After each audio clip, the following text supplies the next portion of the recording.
9ನೇ ತರಗತಿ ಕನ್ನಡ ಪದ್ಯಭಾಗ 5 ಹೇಮಂತ ಪ್ರಶ್ನೋತ್ತರಗಳು. ಕೆಳಗಿನ ಕವಿಗಳ ಅಥವಾ ಸಾಹಿತಿಗಳ ಸ್ಥಳ, ಕಾಲ, ಕೃತಿ ಮತ್ತು ಬಿರುದು ಅಥವಾ ಪ್ರಶಸ್ತಿಗಳನ್ನು ಕುರಿತು ವಾಕ್ಯ ರೂಪದಲ್ಲಿ ಬರೆಯಿರಿ. ಕೃತಿಕಾರರ ಪರಿಚಯ. ಎಸ್.ವಿ. ಪರಮೇಶ್ವರ ಭಟ್ಟ. ಎಸ್.ವಿ. ಪರಮೇಶ್ವರ ಭಟ್ಟ ಅವರು 1914ರಲ್ಲಿ ಚಿಕ್ಕಮಗಳೂರು ಜಿಲ್ಲೆಯ ಶೃಂಗೇರಿಯಲ್ಲಿ ಜನಿಸಿದರು. ಇವರು ಬರೆದಿರುವ ಕೃತಿಗಳೆಂದರೆ ಇಂದ್ರಚಾಪ, ಸೂರಹೊನ್ನೆ, ಉಪ್ಪುಕಡಲು, ರಾಗಿಣಿ ಮೊದಲಾದ ಕೃತಿಗಳನ್ನು ರಚಿಸಿದ್ದಾರೆ. ಇವರಿಗೆ ಲಭಿಸಿರುವ ಪ್ರಶಸ್ತಿಗಳೆಂದರೆ ಕೇಂದ್ರ ಸಾಹಿತ್ಯ ಅಕಾಡೆಮಿ ಪ್ರಶಸ್ತಿ, ರಾಜ್ಯ ಸಾಹಿತ್ಯ ಅಕಾಡೆಮಿ ಪ್ರಶಸ್ತಿಗಳು ಲಭಿಸಿವೆ. ಇವರು ಎಸ್.ವಿ. ಪರಮೇಶ್ವರ ಭಟ್ಟ ರವರು. ಹೇಮಂತ ಕವಿತೆಯನ್ನು ಎಸ್.ವಿ. ಪರಮೇಶ್ವರ ಭಟ್ಟರ ಗಗನಚುಕ್ಕಿ ಕವನ ಸಂಕಲನದಿಂದ ಆರಿಸಿಕೊಳ್ಳಲಾಗಿದೆ. ಮುಖ್ಯ ಪ್ರಶ್ನೆ 1. ಕೊಟ್ಟಿರುವ ಪ್ರಶ್ನೆಗಳಿಗೆ ಒಂದು ವಾಕ್ಯದಲ್ಲಿ ಉತ್ತರಿಸಿ. ಪ್ರಶ್ನೆ 1. ಹೇಮಂತ ರಾಜನು ಇಳೆಗೆ ಬಂದಾಗ ಮರಗಳು ಹೇಗಿರುತ್ತವೆ? ಉತ್ತರ: ಹೇಮಂತ ರಾಜನು ಇಳೆಗೆ ಬಂದಾಗ ಮರಗಳಲ್ಲಿ ಹೂವು ಹಸಿರು ಹಾಗೂ ಚಿಗುರೆಲೆಗಳಿಲ್ಲದೆ ಬರಡಾಗಿರುತ್ತವೆ. ಪ್ರಶ್ನೆ 2. ಮಂಜು ಮುಸುಕನ್ನು ಹೊದ್ದು ಮಲಗಿರುವವರು ಯಾರು? ಉತ್ತರ: ಮಂಜಿನ ಮುಸುಕನ್ನು ಹೊದ್ದು ಹೊಲ ಗದ್ದೆಗಳು ಮಲಗಿವೆ. ಪ್ರಶ್ನೆ 3. ಕಾನನದ ಹಕ್ಕಿ ಏನು ಮಾಡುತ್ತಿದೆ? ಉತ್ತರ: ಕಾನನದ ಹಕ್ಕಿಯು ಬರಲು ಮರಕ್ಕೇರಿ ಕಣ್ಣೀರು ಸುರಿಸುತ್ತಿದೆ. ಪ್ರಶ್ನೆ 4. ಎತ್ತಲು ಕಾಣುತ್ತಿರುವ ದೃಶ್ಯ ಯಾವುದು? ಉತ್ತರ: ಎತ್ತಲು ಬಿಳಿ ಮಂಜು, ಹಿಮಗಾಳಿ, ನಡುಗುತ್ತಿರುವ ನೀರವಲೋಕ ಹಾಗೂ ಬರಡು ಬನಗಳು ಕಾಣುತ್ತಿವೆ. ಪ್ರಶ್ನೆ 5. ಹೇಮಂತ ಋತುವಿನಲ್ಲಿ ತುಂಗೆಯ ತೊರೆ ಹೇಗೆ ಹರಿಯುತ್ತಿದೆ?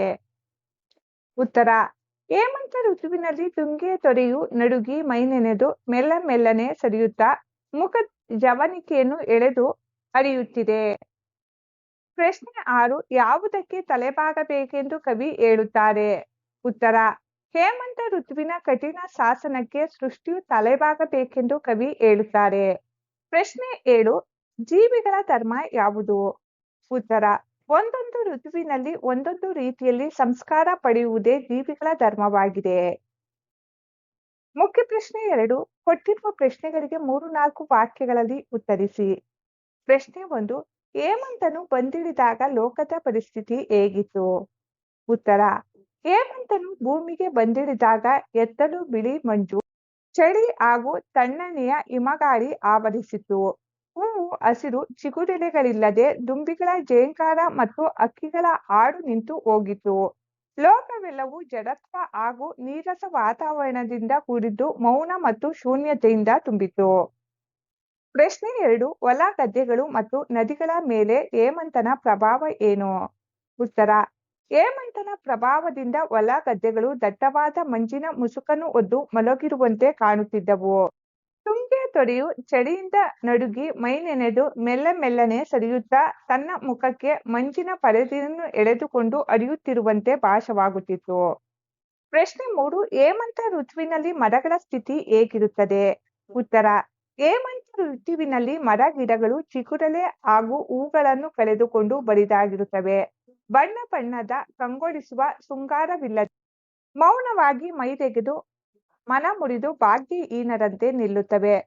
ಮರ ಹಣ್ಣೆಲೆಗಳು ಉದುರಿ ಬರೀ ಗೆಲ್ಲುಗಳಷ್ಟೇ ಉಳಿದು ಅವುಗಳ ಮೇಲೆ ಕುಳಿತ ಕಾನನದ ಹಕ್ಕಿಯು ಕಣ್ಣೀರು ಸುರಿಸುವಂತೆ ಕಾಣುತ್ತವೆ. ಪ್ರಶ್ನೆ 4. ಹೇಮಂತನ ಕಠಿಣ ಶಾಸನವನ್ನು ಹೇಗೆ ಸ್ವೀಕರಿಸಬೇಕು? ಉತ್ತರ: ಹೇಮಂತನ ಕಠಿಣ ಶಾಸನಕ್ಕೆ ಸೃಷ್ಟಿಯು ತಲೆಬಾಗುವುದು ಪ್ರಕೃತಿಯ ಒಳಮರ್ಮ ಹಾಗೂ ಸಹಜ ಧರ್ಮವಾಗಿದೆ. ಪ್ರಕೃತಿಯಲ್ಲಿ ಜಡತ್ವ ಕಂಡರೂ ಕಾಲಕ್ಕೆ ತಕ್ಕಂತೆ ಪ್ರತಿಯೊಂದು ಜೀವವು ಸಂಸ್ಕಾರ ಪಡೆಯಬೇಕು. ಕಷ್ಟಗಳ ನಂತರ ಸುಖ ಬಂದೇ ಬರುತ್ತದೆ ಎಂಬ ಭರವಸೆಯಿಂದ ಹೇಮಂತನ ಕಠಿಣತೆಯನ್ನು ಧೈರ್ಯ ಹಾಗೂ ತಾಳ್ಮೆಯಿಂದ ಸ್ವೀಕರಿಸಬೇಕು. ಮುಖ್ಯ ಪ್ರಶ್ನೆ 3. ಕೊಟ್ಟಿರುವ ಪ್ರಶ್ನೆಗಳಿಗೆ 8-10 ವಾಕ್ಯಗಳಲ್ಲಿ ಉತ್ತರಿಸಿ. ಪ್ರಶ್ನೆ 1. ಹೇಮಂತ ಋತುವಿನಲ್ಲಿ ಪ್ರಕೃತಿಯು ಹೇಗಿರುತ್ತದೆ ಎಂಬುದನ್ನು ವರ್ಣಿಸಿ. ಉತ್ತರ: ಡಾ. ಎಸ್.ವಿ. ಪರಮೇಶ್ವರ ಭಟ್ಟರು ತಮ್ಮ ಹೇಮಂತ ಕವಿತೆಯಲ್ಲಿ ಚಳಿಗಾಲದ ಆರಂಭದಲ್ಲಿ ಪ್ರಕೃತಿಯಲ್ಲಿ ಕಂಡುಬರುವ ಜಡತ್ವ ಮತ್ತು ಮೌನವನ್ನು ಅತ್ಯಂತ ಮನಮುಟ್ಟುವಂತೆ ವರ್ಣಿಸಿದ್ದಾರೆ. ಹೇಮಂತ ಋತುವು ಭೂಮಿಗೆ ಬಂದಿಳಿದಾಗ ಪ್ರಕೃತಿಯಲ್ಲಿ ಹೂಗಳು, ಹಸಿರು ಮತ್ತು ಚಿಗುರೆಲೆಗಳು ಕಾಣಿಸುವುದಿಲ್ಲ. ದುಂಬಿಗಳ ಝೇಂಕಾರ, ಹಕ್ಕಿಗಳ ನಲಿದಾಟದ ಹಾಡು ನಿಂತು ಹೋಗಿರುತ್ತದೆ. ಮರ ಗಿಡಗಳು ಚಿಗುರೆಲೆಗಳನ್ನು ಕಳೆದುಕೊಂಡು ಬರಿದಾಗಿರುತ್ತವೆ. ಶೃಂಗಾರವಿಲ್ಲದೆ ಭಾಗ್ಯಹೀನರಂತೆ ಮೌನವಾಗಿ ಮನ ಮುರಿದು ನಿಂತಿರುತ್ತವೆ. ಮರಗಳ ಹಣ್ಣೆಲೆಗಳು ಉದುರಿ ಬರೀ ಗೆಲ್ಲುಗಳಷ್ಟೇ ಉಳಿದಾಗ ಅವುಗಳನ್ನೇರಿ ಕಾನನದ ಹಕ್ಕಿಯು ಕಣ್ಣೀರು ಸುರಿಸುತ್ತಿರುವಂತೆ ಭಾಸವಾಗುತ್ತದೆ. ದಟ್ಟವಾದ ಮಂಜು ಆವರಿಸಿರುವುದರಿಂದ ಹೊಲ ಗದ್ದೆಗಳು ಮಂಜಿನ ಮುಸುಕನ್ನು ಹೊದ್ದು ಮಲಗಿರುವಂತೆ ಕಾಣುತ್ತವೆ. ತುಂಗೆಯ ತೊರೆಯು ಚಳಿಯಿಂದ ನಡುಗಿ ಮೆಲ್ಲ ಮೆಲ್ಲನೆ ಸರಿಯುತ್ತಾ ಮುಖಕ್ಕೆ ಮಂಜಿನ ಪರದೆಯನ್ನು ಎಳೆದುಕೊಂಡು ಹರಿಯುತ್ತದೆ. ಎತ್ತ ನೋಡಿದರೂ ಬಿಳಿ ಮಂಜು, ತಣ್ಣನೆಯ ಹಿಮಗಾಳಿ ಮತ್ತು ನೀರವತೆ ಆವರಿಸಿರುತ್ತದೆ. ಮಾನವನ ಜೀವನವು ಚಳಿಗೆ ಸಿಲುಕಿ ಜಡವಾಗುತ್ತದೆ. ಒಟ್ಟಾರೆಯಾಗಿ ಹೇಮಂತನಲ್ಲಿ ಪ್ರಕೃತಿಯು ಶೂನ್ಯ ಮತ್ತು ನೀರಸವಾಗಿ ಕಂಡರೂ ಇದು ಸೃಷ್ಟಿಯ ನಿಯಮ. ಈ ಕಠಿಣ ಶಾಸನಕ್ಕೆ ತಲೆಬಾಗಿ ಸಂಸ್ಕಾರ ಪಡೆಯುವುದೇ ಸೃಷ್ಟಿಯ ಒಳಮರ್ಮವಾಗಿದೆ ಎಂಬುದನ್ನು ಕವಿ ಸುಂದರವಾಗಿ ವಿವರಿಸಿದ್ದಾರೆ. ಮುಖ್ಯ ಪ್ರಶ್ನೆ 4. ಸಂದರ್ಭ ಸಹಿತ ಸ್ವಾರಸ್ಯವನ್ನು ವಿವರಿಸಿ. ವಾಕ್ಯ 1. ಚೆಂಗುಡಿಯ ಸಿಂಗಾರದ ವರವ ಋತುಗಳೆನಿಸಿ. ಆಯ್ಕೆ. ಈ ವಾಕ್ಯವನ್ನು ಡಾಕ್ಟರ್ ಎಸ್ ವಿ ಪರಮೇಶ್ವರ ಭಟ್ಟರು ಬರೆದಿರುವ ಗಗನಚುಕ್ಕಿ ಕವನ ಸಂಕಲನದಿಂದ ಆಯ್ದುಕೊಳ್ಳಲಾದ ಹೇಮಂತ ಎಂಬ ಪದ್ಯ ಭಾಗದಿಂದ ಆರಿಸಿಕೊಳ್ಳಲಾಗಿದೆ. ಸಂದರ್ಭ: ವಸಂತ ಕಾಲದಲ್ಲಿ ಸುಂದರವಾಗಿ ಕಂಗೊಳಿಸುತ್ತಿದ್ದ ಮರ ಗಿಡಗಳು ಹೇಮಂತ ಋತುವಿನಲ್ಲಿ ಎಲೆಗಳನ್ನು ಕಳೆದುಕೊಂಡು ಶೃಂಗಾರವಿಲ್ಲದೆ ದೀನರಂತೆ ಬರಿದಾಗಿ ನಿಲ್ಲುವ ಸ್ಥಿತಿಯನ್ನು ಕವಿ ವರ್ಣಿಸುವ ಸಂದರ್ಭ ಇದಾಗಿದೆ. ಸ್ವಾರಸ್ಯ: ಕೆಂಪು ಚಿಗುರೆಲೆಗಳಿಂದ ಕಂಗೊಳಿಸುತ್ತಿದ್ದ ಗಿಡ ಮರಗಳ ಶೃಂಗಾರವನ್ನು ಶ್ರೇಷ್ಠವಾದ ರಥಗಳಿಗೆ ಹೋಲಿಸಿರುವುದು ಕಾವ್ಯಾತ್ಮಕ ಸ್ವಾರಸ್ಯದಿಂದ ಕೂಡಿದೆ. ವಾಕ್ಯ 2. ಸುಯ್ಯಲೆರೆ ಸೂಸುತ್ತಿವೆ ನಿನ್ನ ಹಳಿದು. ಆಯ್ಕೆ. ಈ ವಾಕ್ಯವನ್ನು ಡಾಕ್ಟರ್ ಎಸ್ ವಿ ಪರಮೇಶ್ವರ ಭಟ್ಟರು ಬರೆದಿರುವ ಗಗನಚುಕ್ಕಿ ಕವನ ಸಂಕಲನದಿಂದ ಆಯ್ದುಕೊಳ್ಳಲಾದ ಹೇಮಂತ ಎಂಬ ಪದ್ಯ ಭಾಗದಿಂದ ಆರಿಸಿಕೊಳ್ಳಲಾಗಿದೆ. ಸಂದರ್ಭ: ಹೇಮಂತ ಋತುವಿನ ಕಾಲದಲ್ಲಿ ದಟ್ಟವಾದ ಮಂಜಿನ ಮುಸುಕು ಹೊದ್ದು ಹೊಲ ಗದ್ದೆಗಳು ಮಲಗಿರುವಾಗ ಅದರ ಮೇಲಿಂದ ಬೀಸುವ ತಣ್ಣನೆಯ ತಂಗಾಳಿಯ ಸ್ಥಿತಿಯನ್ನು ಕವಿ ಬಣ್ಣಿಸುವ ಸಂದರ್ಭದಲ್ಲಿ ಈ ಸಾಲು ಮೂಡಿಬಂದಿದೆ. ಸ್ವಾರಸ್ಯ: ಗಾಳಿಯ ಬೀಸುವಿಕೆಯನ್ನು ಹೇಮಂತನ ಮೇಲಿನ ಅಸಮಾಧಾನ ಮತ್ತು ನಿಟ್ಟುಸಿರಿಗೆ ಹೋಲಿಸಿರುವುದು ಸ್ವಾರಸ್ಯಕರವಾಗಿದೆ. ವಾಕ್ಯ 3.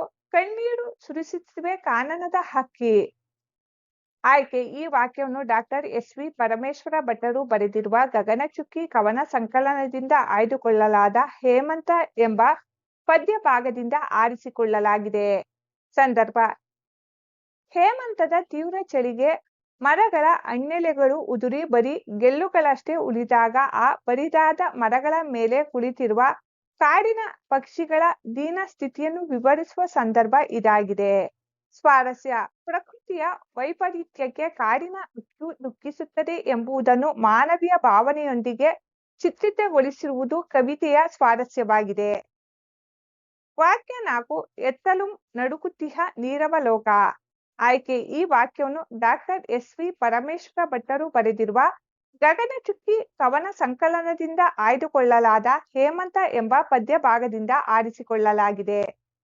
ಸಂದರ್ಭ: ಹೇಮಂತ ಋತುವಿನ ಆರಂಭದಲ್ಲಿ ಇಡೀ ವಾತಾವರಣವನ್ನು ಆವರಿಸಿಕೊಳ್ಳುವ ತೀವ್ರ ಚಳಿ, ಬಿಳಿ ಮಂಜು ಮತ್ತು ನಿಶ್ಶಬ್ದತೆಯನ್ನು ಪ್ರಕೃತಿಯಲ್ಲಿ ಕಾಣುವಾಗ ಕವಿ ಈ ಮಾತನ್ನು ಹೇಳಿದ್ದಾರೆ.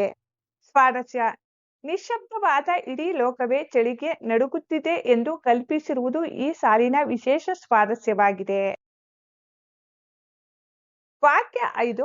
ಅದಕ್ಕೆ ತಲೆಬಾಗುವುದು ಸೃಷ್ಟಿಯೊಳ ಮರ್ಮ. ಆಯ್ಕೆ. ಈ ವಾಕ್ಯವನ್ನು ಡಾಕ್ಟರ್ ಎಸ್ ವಿ ಪರಮೇಶ್ವರ ಭಟ್ಟರು ಬರೆದಿರುವ ಗಗನಚುಕ್ಕಿ ಕವನ ಸಂಕಲನದಿಂದ ಆಯ್ದುಕೊಳ್ಳಲಾದ ಹೇಮಂತ ಎಂಬ ಪದ್ಯ ಭಾಗದಿಂದ ಆರಿಸಿಕೊಳ್ಳಲಾಗಿದೆ. ಸಂದರ್ಭ: ಕವಿತೆಯ ಕೊನೆಯಲ್ಲಿ ಪ್ರಕೃತಿಯಲ್ಲಿ ಆಗುವ ಬದಲಾವಣೆಗಳನ್ನು ಮತ್ತು ಜೀವನದಲ್ಲಿ ಎದುರಾಗುವ ಕಷ್ಟಗಳನ್ನು ಸ್ವೀಕರಿಸುವ ತತ್ವವನ್ನು ಬೋಧಿಸುವ ಸಂದರ್ಭದಲ್ಲಿ ಕವಿ ಈ ಸಾಲನ್ನು ಬಳಸಿದ್ದಾರೆ. ಸ್ವಾರಸ್ಯ: ಹೇಮಂತನ ಕಠಿಣ ಶಾಸನಕ್ಕೆ ತಲೆಬಾಗಿ ಅನುಕೂಲಿಸಿಕೊಳ್ಳುವುದೇ ಸೃಷ್ಟಿಯು ತನ್ನನ್ನು ತಾನು ಉಳಿಸಿಕೊಳ್ಳುವ ರಹಸ್ಯ ಎಂಬ ಉನ್ನತ ಜೀವನ ಮೌಲ್ಯ ಇಲ್ಲಿದೆ. ಮುಖ್ಯ ಪ್ರಶ್ನೆ 5. ಮೊದಲೆರಡು ಪದಗಳಿಗಿರುವ ಸಂಬಂಧದಂತೆ ಮೂರನೇ ಪದಕ್ಕೆ ಸಂಬಂಧಿಸಿದ ಪದವನ್ನು ಬರೆಯಿರಿ. 1. ಸಿಂಗರ ಸಿಂಗಾರ, ಮರುತ ಮಾರುತ. 2. ಮೌನ ಮಾತು, ಜಡ ಚೇತನ. 3. ಬನ ವನ, ಮೊಗ ಮುಖ. 4. ಚಿಗುರೆಲೆ ಲೋಪಸಂಧಿ, ತಲೆವಾಗು ಆದೇಶ ಸಂಧಿ. 5 ನೀರವ, ಮೌನ, ಕಠಿಣ, ಕ್ಲಿಷ್ಟ. ಕೊಟ್ಟಿರುವ ಪದ್ಯಭಾಗವನ್ನು ಪೂರ್ಣಗೊಳಿಸಿ ಮತ್ತು ಕಂಠಪಾಠ ಮಾಡಿರಿ. ಕೊಟ್ಟಿರುವ ಪದ್ಯಭಾಗವನ್ನು ಪೂರ್ಣಗೊಳಿಸಲಾಗಿದೆ. ಪೂರ್ಣಗೊಳಿಸಲಾಗಿರುವ ಪದ್ಯಭಾಗ